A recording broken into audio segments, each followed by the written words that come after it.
বিচার, সংবিধান সংস্কার সহ নতুন প্রজন্মের সব দাবিকে নির্বাচনের একমাত্র দাবিতে পরিণত করা হয়েছে বলে মন্তব্য করেছেন এনসিপির আহ্বায়ক নাহিদ ইসলাম। বান্ডেল থাকলে প্রতি সেনমানিতে টাকা বাঁচবে। বিকাশ সেনমানি বান্ডেল কিনে জিতুন প্রতি লেনদেনে। দুপুরে মৌলভীবাজারে জুলাই পদযাত্রা উপলক্ষে পথসভায় এসব মন্তব্য করেন তিনি। বলেন, দেশে নতুন সংবিধান প্রয়োজন, যেখানে মানবাধিকারের কথা লেখা থাকবে। অভিযোগ করেন, নতুন সংবিধানের দাবির বিপক্ষে দাঁড়িয়ে যাচ্ছে বিভিন্ন রাজনৈতিক শক্তি। পুরনো আইনে দেশ পরিচালনা করতে দেওয়া হবে না বলেও হুঁশিয়ারি দেন নাহিদ ইসলাম। পরে শ্রীমঙ্গলে যান এনসিপির নেতাকর্মীরা।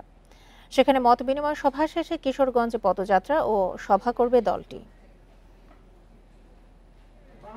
সংবিধান ছিল বাংলাদেশের মুক্তিযুদ্ধকে, বাংলাদেশের স্বাধীনতা সংগ্রামের আকাঙ্ক্ষাকে নষ্ট করে দিয়ে মুজিববাদী সংবিধান প্রতিষ্ঠা করার চক্রান্ত। আমরা সেই চক্রান্তের ভিতরে গত 54 বছর ছিলাম, কিন্তু জুলাই গণ অভ্যুত্থানের মাধ্যমে আমরা সেই চক্রান্ত থেকে বের হতে চাই।